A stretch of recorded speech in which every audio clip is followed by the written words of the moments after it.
Bonjour, bienvenue à tous dans Startup Show, c'est la 5e édition. Nous accueillons aujourd'hui Younes Souilmi, le fondateur de EasyHooks. Alors, moi j'étais appelé à prononcer EasyHooks, mais c'est EasyHooks. Hein. En effet, c'est EasyHooks. Voilà. Alors, un petit rappel pour ce qu'est Startup Show. Donc, c'est une émission qui permet de présenter une startup, les startups innovantes de la Côte d'Azur. Elle a lieu une fois tous les 15 jours, tous les 2 semaines, donc chaque premier et troisième jeudi du mois. Et elle est organisée par 3 partenaires. Donc, un partenaire technologique, je dirais, c'est donc Nasteo, qui a créé ce logiciel de chat vidéo, et qui nous permet donc d'entrer, de faire remonter les questions des internautes.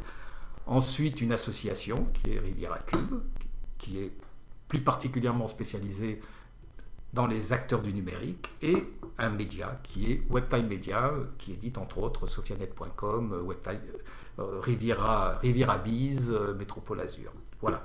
Alors donc, EasyHooks, je dirais.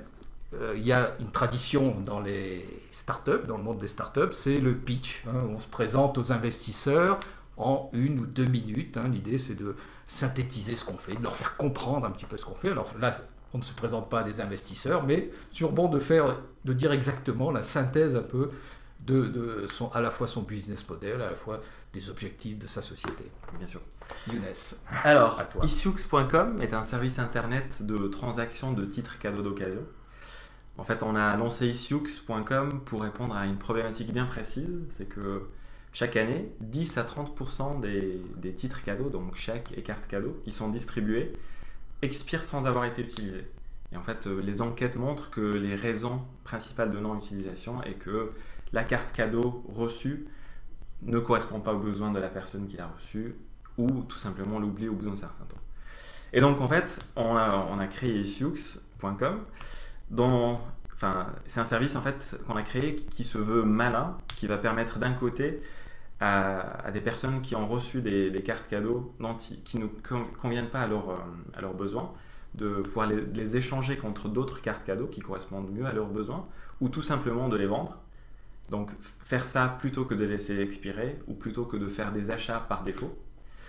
Et d'un autre côté, permettre à des consommateurs en fait, de pouvoir payer leurs achats, leur shopping habituel, avec des cartes cadeaux achetées sur EasyHooks.com. Et en faisant ça, ils bénéficient de réductions substantielles allant de 10 à 15%. Donc en fait, la particularité de notre service, c'est qu'on fait, on l'a conçu de façon à ce qu'il soit simple, sécurisé. Et donc pour que ça soit ainsi, on se positionne en tant qu'intermédiaire à part entière dans ces transactions. On achète les titres cadeaux auprès des particuliers pour les revendre dans un deuxième temps. Ainsi, on assure la parfaite sécurité des transactions, leur rapidité, leur immédiateté. Donc en fait, pour résumer, EasyHooks.com est un service qui permet de donner une deuxième vie à des titres cadeaux non désirés plutôt que de les laisser expirer. Voilà. Bien, c'est une bonne chose. Alors, le message, c'est vendez, échangez vos cartes cadeaux avec EasyHooks. Hein. Donc, quelques peut-être questions complémentaires avant de faire remonter les questions des internautes, hein, pour bien cibler, pour bien savoir un petit peu ce que vous faites. Alors, je présume que là, si vous achetez les cartes, vous avez besoin de trésorerie. Comment ça se passe Tout à fait. Alors, ce qu'il faut préciser, en fait, c'est que c'est EasyHooks qui détermine le prix d'achat d'une carte cadeau. Donc, en fait, c'est fait sur la base d'une technologie qui permet d'estimer la valeur marchande d'un titre cadeau. Et donc, pour résumer, on l'achète à un prix où on pense qu'il existe un acheteur dans un deuxième temps, pour qu'on puisse revendre les cartes cadeaux dans un délai raisonnable et éviter qu'on ait des cartes qui expirent dans notre stock. Alors, il y a quand même là, justement, des particularités, un peu de votre cœur de métier aussi, c'est l'algorithme qui permet d'estimer la valeur de la carte. Est-ce que vous pouvez en dire un petit peu plus là-dessus? Bien sûr. Donc en fait, ça, c'est vraiment notre cœur de métier. Donc, pour maîtriser ce risque de perte de cartes dans notre stock, on doit pouvoir les acheter au bon prix, à leur vraie valeur marchande. Donc cela va dépendre, la cote d'une certaine carte va dépendre à un instant donné de l'enseigne qu'il a émise, de sa durée de validité résiduelle, du secteur auquel appartient l'enseigne, et ainsi de suite, un certain nombre de critères. Et donc en fait, nous dans notre estimation, ce qu'on va essayer de traduire, c'est l'état de l'offre et la demande qui existe à ce moment-là pour cette carte-là. Donc en se basant sur des éléments très objectifs comme quel est le chiffre d'affaires réalisé par l'enseigne en question, quel est le nombre de points de vente, quel est le type de produit commercialisé, ainsi de suite. Alors en clair, concrètement, j'ai une carte cadeau qui a 100 €. Oui. Quelle est la fourchette un petit peu que je peux obtenir? La plus basse et la plus haute. Alors, si vous avez la chance d'avoir une carte cadeau qui appartient à une enseigne qui a une cote élevée, vous pouvez récupérer jusqu'à 95% de sa valeur en cash. Donc là, c'est souvent le cas pour les enseignes généralistes, type hypermarché, donc voilà, qui permettent vraiment de faire des achats relativement faciles. Qui est très liquide, alors on pourrait dire comme en valeur monétaire. Alors qui est très liquide, donc qui souvent plaît à la personne qui la reçoit, mais ça plaît pas à tout le monde parce qu'en fait on se rend compte que les gens ont des habitudes de consommation assez fortes. Par exemple, je fais toujours mes courses chez une enseigne donnée parce que le magasin est à côté de mon lieu de vie, mon lieu de travail. Et donc, si je reçois une carte cadeau pour un hypermarché autre, je risque de ne pas l'utiliser. Voilà. Et donc, pour répondre à votre question sur la fourchette, donc, ça va de 95% à 70%. D'accord, bon, ce qui fait c'est quand même appréciable, hein, tout à fait. Notamment sur le plus haut de la fourchette. Sachant que on s'adresse à des personnes qui le perdraient. Qui auraient perdu la totalité de la valeur. Alors, une entreprise, c'est souvent une aventure humaine aussi. Alors, quel est votre cheminement? Vous êtes à la fois ingénieur télécom, vous avez travaillé dans Accenture Tech Lab. Qu'est-ce qui vous a amené à créer cette entreprise? Alors, je suis, comme tu as dit Jean-Pierre, je suis ingénieur télécom de formation. Donc, Eurecom, hein, c'est ça, hein, Eurecom, Télécom, pur cru Sophia. Tout à fait, tout à fait. Donc après ça, en fait, j'avais travaillé quelques temps aux États-Unis, chez Panasonic. Après ça, j'ai eu une envie de faire de la recherche, donc j'ai fait un doctorat, toujours en technologie mobile. Après quoi, j'ai rejoint Accenture, où j'ai travaillé pendant 6 ans. Donc j'étais responsable d'une équipe qui était en charge d'amener de l'innovation dans les process, dans les offres de services des clients d'Accenture. Donc on intervenait auprès des clients pour les aider à amener de l'innovation, introduire de l'innovation souvent basée sur la technologie. Et donc suite à ça, il y a eu un moment où ça faisait un moment que j'avais envie de me lancer dans l'aventure de l'entrepreneuriat. Et puis à un moment donné, je me suis senti prêt. J'ai senti que je pouvais prendre les risques, l'engagement nécessaire pour se lancer dans une aventure de la sorte. Bien. Alors, où en est exactement EasyHooks actuellement, hein? L'entreprise a été créée quand? Alors, l'entreprise a été créée en mars 2011. Donc, on a lancé une première version du service qui était une version de test en juin 2011. Et puis, on est en phase de commercialisation depuis septembre. Donc, on a 6 à 7 mois d'expérience de commercialisation. Alors il y a eu Noël justement, et Noël c'était le test, le baptême du feu presque, je pourrais dire. Hein. Tout à fait. Qu'est-ce que ça a donné alors Noël? Alors Noël c'est clairement la période phare pour notre activité, parce que la moitié des titres cadeaux distribués sur l'année en fait le sont sur la période de Noël, donc c'est une période phare. Alors ça a très bien marché, on a vraiment connu une forte croissance de l'activité, de la notoriété, des personnes qui s'intéressent au service, qui utilisent le service. Et depuis, ça continue, parce qu'en fait, certes, Noël est la période phare, mais en fait, les personnes, par exemple, les personnes qui achètent des cartes cadeaux sur EasyHooks, ils les achètent toute l'année pour payer leurs achats réguliers. Une fois qu'ils ont goûté à l'intérêt, au côté malin du service, parce qu'en fait, ce qui est intéressant, c'est avec une carte cadeau par exemple de valeur 100, le client va pouvoir l'acheter à 90 €, donc il bénéficie de 10%. de remise. Et en fait, cette remise est cumulable avec les soldes, cumulable avec toute promotion faite par l'enseigne. Donc c'est vraiment très flexible, valable sur dans tous les rayons du magasin. Donc c'est vraiment une forme de... Mais alors, si on prend votre business model, Oui. donc je présume qu'il faut bien se rémunérer sur la transaction, parce Tout à que, fait. alors, qu'est-ce que vous limitez votre prise de bénéfice sur la transaction? Comment ça se passe? Alors, en fait, est-ce qu'il y a une règle en disant je prends 1, 2, 10, 20, 50%? J'ai alors n'importe quoi là. c'est pas 50%, c'est pas 1%. Bien sûr, bien sûr. En fait, vous avez raison de dire, enfin, c'est variable, parce qu'en fait, ça Ouais. dépend du niveau de risque. Hmm. Sur une carte cadeau qu'on achète, enfin une carte cadeau d'une enseigne généraliste, on sait que le risque est relativement faible, parce que la demande est là, elle existe. Donc on va prendre une rémunération faible qui va être de l'ordre de 5% de la valeur sur un titre cadeau qui est un peu plus risqué, donc une Ouais. enseigne Ce qui plus explique la petite. décote alors que vous faites. Alors, Tout à c'est fait. ça. Tout à fait. Mais est-ce que ça vous arrive de rester avec des cartes cadeaux que vous ne pouvez plus revendre? Alors, Vous faites des soldes, est-ce qu'il y a des périodes de soldes de cartes cadeaux? oui, en fait, tout à fait. Ouais. En fait, on a prévu en Ouais. fait les cartes qui approchent vraiment de leur date de fin de validité. En fait, on va leur appliquer une décote supplémentaire Ouais. pour inciter nos clients à les acheter. Mais sachant que pour le moment, c'est très marginal, ça arrivera certainement. Mais tout l'objet de notre technologie de pricing, c'est de maîtriser ce risque-là. En fait, on essaie d'acheter au bon prix où on sait qu'il y aura un acheteur dans la fenêtre de validité de la carte. Bien. Bah, écoutez, maintenant on va passer aux questions justement des internautes. Hein. Alors première question qui nous vient de Sophie. Comment vous est venue l'idée de cette plateforme d'échange? Très bonne question. Alors, en fait, ça vient d'une expérience personnelle. Ça faisait plusieurs années que je recevais de la part de mon CE des cartes cadeaux. Donc souvent, c'était à l'époque, la période de Noël. Et malheureusement pour moi, c'était des cartes cadeaux d'une enseigne qui me convenait pas du tout. Ça correspondait pas à mes habitudes d'achat. Et ce que je faisais le plus souvent, c'est en me disant bon, là, j'ai rien acheté en ce moment. Je les garde, je les range bien, bien méticuleusement, et ça me servira certainement un jour. Et en fait, ce qui se passait, c'est que Vous l'avez perdu. une fois sur deux, Le je temps l'oubliais. roule si vite. Et voilà, Ouais. la date de fin de validité est atteinte sans que je l'ai utilisée. Donc, en partant de là, en fait, j'ai essayé de voir s'il existait des solutions, des services pour répondre à cette problématique. Et là, je me suis rendu compte qu'aux États-Unis, en fait, il existait au moins 2 ou 3 startups qui proposaient le service que propose Sioux aujourd'hui, alors qu'en Europe, il n'y avait rien. Et donc, c'est de là où on a eu l'idée de...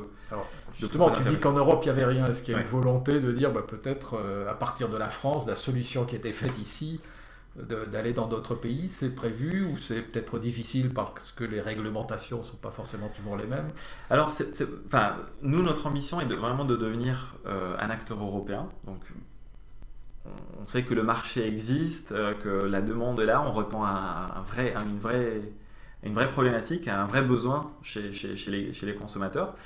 Alors, la particularité, quand on veut s'attaquer au marché européen, c'est que l'effort de communication, de travail sur la notoriété est démultiplié par le nombre de marchés, de pays auxquels on veut s'attaquer, ne serait-ce que parce qu'il y a des langues différentes d'un pays à l'autre. Donc en fait, il y a un réel, un surcoût. Donc là, il faut des capitaux pour dire de monter. Là, il faut des capitaux, il faut à chaque fois atteindre, je pense, une masse critique sur chacun des marchés avant d'étendre à d'autres pays. Alors, question de Marc. Acceptez-vous toutes les cartes cadeaux?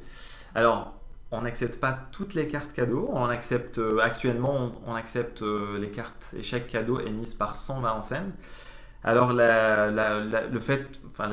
raison pour laquelle on n'accepte que ces 120, en tout cas pour le moment, c'est que, en fait, dans notre démarche, on doit pouvoir authentifier et vérifier la validité des cartes cadeaux qu'on achète et qu'on revend. Donc, on doit pouvoir les garantir. Et donc, cette opération, pour le moment, on peut la faire sur ces 120 enseignes.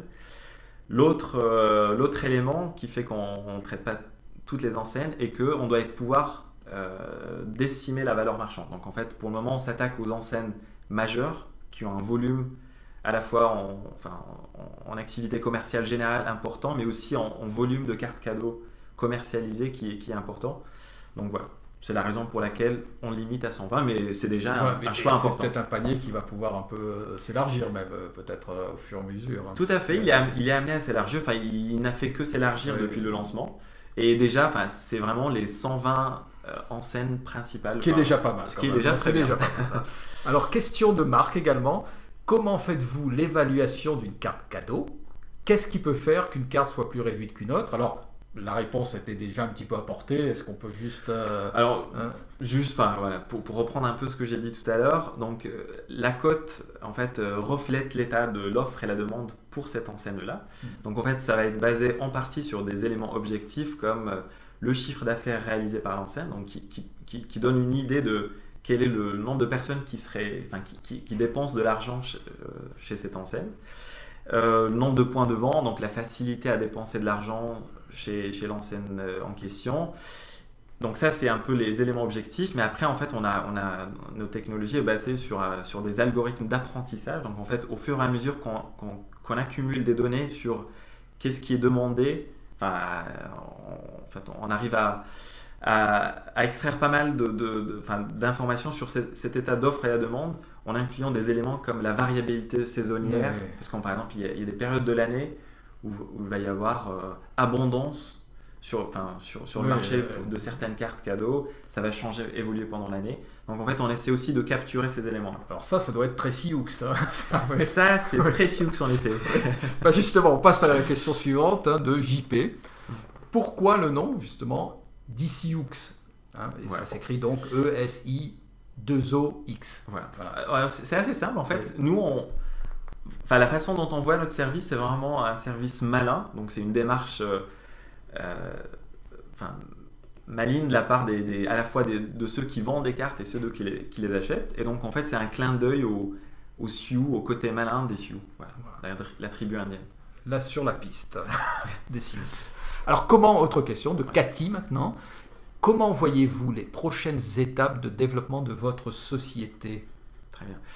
Alors en fait on a principalement deux axes de développement. Donc en fait on essaie d'améliorer notre offre de service en termes de fonctionnalité. Par exemple, là, on est sur le point de lancer en fait des transactions dématérialisées complètement électroniques, parce qu'actuellement, en fait, nos clients doivent nous envoyer physiquement les cartes cadeaux qu'ils nous vendent, et inversement, quand nous on vend une carte cadeau, un chèque cadeau, on l'envoie physiquement. Et ça se fait quoi, par poste? Ça se fait par poste, voilà, tout à fait. Et donc, on va bientôt pouvoir en fait mettre en place des transactions électroniques. Bon, ça sera sur une partie des enseignes, ça concernera pas toutes les enseignes. Donc en fait ça permet l'immédiateté des transactions. Donc quelqu'un qui est sur le point de faire un achat sur le site internet d'une des enseignes avec laquelle on travaille, il peut venir acheter une carte et l'utiliser pour payer son achat. D'accord, donc je présume qu'il y a un référencement de la carte, un numéro, quelque chose qui identifie aussi. Tout à fait.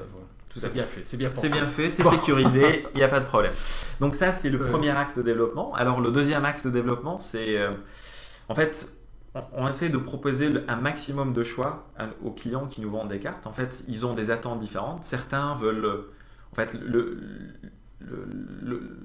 on va dire le support carte cadeau, le fait d'avoir un intermédiaire pour payer ses achats ne convient pas. Donc en fait, ces gens-là vont plus être intéressés pour vendre et donc recevoir du cash.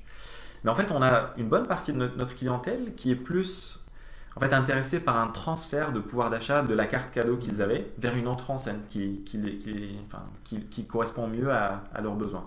Par exemple, quelqu'un qui s'est fait offrir une carte cadeau pour une enseigne de chaussures, en fait, ce qui l'intéresse par exemple, c'est de transférer la valeur de cette carte vers un site internet de vente de chaussures sur lequel il y a les chaussures qui l'intéressent.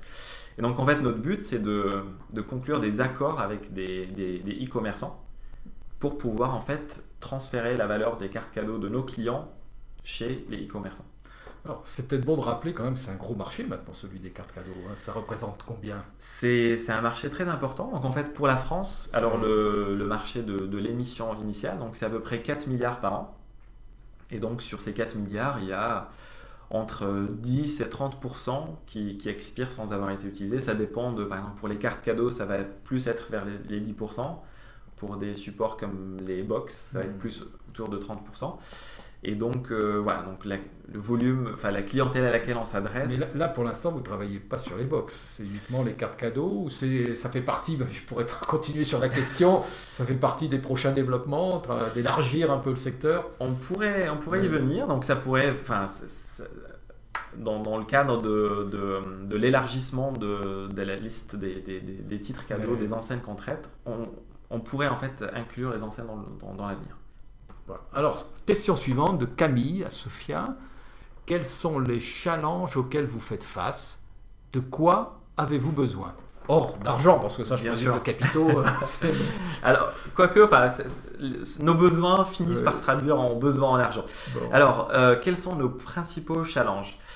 En fait, on a la chance d'avoir un service qui s'attaque à une problématique de masse. Donc, en fait, c'est une problématique. Il faut savoir que à peu près 60% des Français reçoivent au moins un titre cadeau chaque année. Donc, vraiment, la problématique des cartes cadeaux non désirées concerne beaucoup de monde. Donc, ça, c'est bien. Par contre, s'attaquer à un marché de masse, en fait, nécessite un effort de communication important. Donc, travail sur la notoriété de l'enseigne, travail sur l'image de l'enseigne auprès d'un large public qui est pas ciblé. Donc forcément, c'est un travail qui... Ça a un coût, je présume. Ça a un coût. Enfin, il faut être malin, il faut être tout à fait. On essaie d'être malin. Avec les réseaux sociaux. Tout à fait. Alors, question... il y avait aussi une autre... un deuxième, c'était en disant, donc... de quoi avez-vous besoin? C'était le deuxième volet de la question précédente. De quoi avons-nous besoin? Oui. Alors en fait, on a atteint un stade où on pense avoir validé le business model en France. En fait, on a validé qu'il y avait une réelle demande à la fois de la part des vendeurs et des acheteurs. Et donc là, on est devant une problématique de croissance. Donc on a besoin d'étoffer notre équipe. Vous êtes combien là, alors actuellement, on est 4. Donc les 2 cofondateurs plus 2 collaborateurs. Voilà. Et quand vous dites étoffer, c'est-à-dire limité ou suivant les besoins? C'est pas limité. On a besoin en fait d'incorporer des compétences qu'on n'a pas aujourd'hui. Et quel type de compétences alors? Alors des compétences en marketing, parce qu'en fait on a des compétences actuellement sur de l'algorithmique, sur des systèmes IT, sur des compétences techniques, mais moins par contre sur des aspects marketing par exemple. C'est un des axes de développement. Je pense que beaucoup de startups, je crois qu'on a tous des besoins de marketing et de communication. Alors, question suivante de Jean de Cannes. Quel conseil pourriez-vous donner à un entrepreneur Internet qui voudrait se lancer? Alors ça, c'est vaste. C'est se lancer d'abord. C'est se lancer.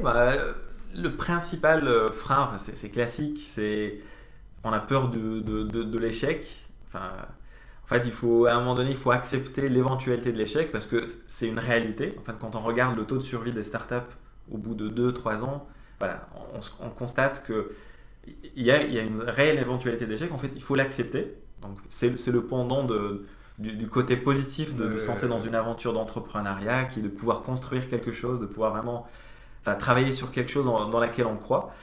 Et puis peut-être, par expérience, une des difficultés, c'est que il va y avoir des hauts et des bas pendant le trajet. Et en fait, il faut savoir passer les bas, savoir faire preuve de ténacité, d'accepter qu'il y a des moments où tout ne se passe pas comme prévu.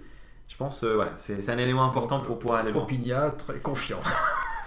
Opiniâtre, confiant et surtout... Et entreprenant. Alors, question de Jeff. Vous échangez les cartes cadeaux, mais qu'en est-il des box? Alors, c'était la question qui était abordée là précédemment. Ouais, donc, sur le principe, on pourrait les inclure. Pour le moment, on ne le fait pas pour des... Alors, pourquoi vendre une carte sur Issioux plutôt que sur eBay ou Le Bon Coin? D'accord. C'est des concurrents ou c'est pas des concurrents? Alors, c'est... Sarah. Alors, question de Sarah. Question de Sarah. Alors, Sarah...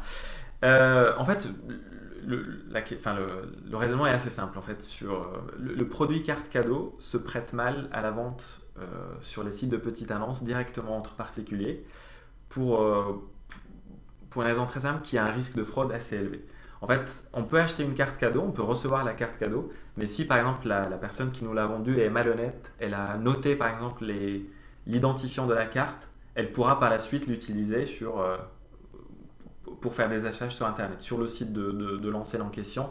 Parce Donc que il faut un tiers de confiance comme vous pour dire... Il y a réellement besoin d'un tiers de confiance. Voilà. Nous, en plus, on simplifie le processus au maximum. La personne qui a une problématique de carte cadeau, elle va pouvoir la vendre tout de suite. Il n'y a pas de perte de temps. Il n'y a pas de... Voilà. C'est pas des produits simples, aussi simples qu'un objet qui... En fait, souvent... Il y a une durée de vie de la carte. Tout à fait.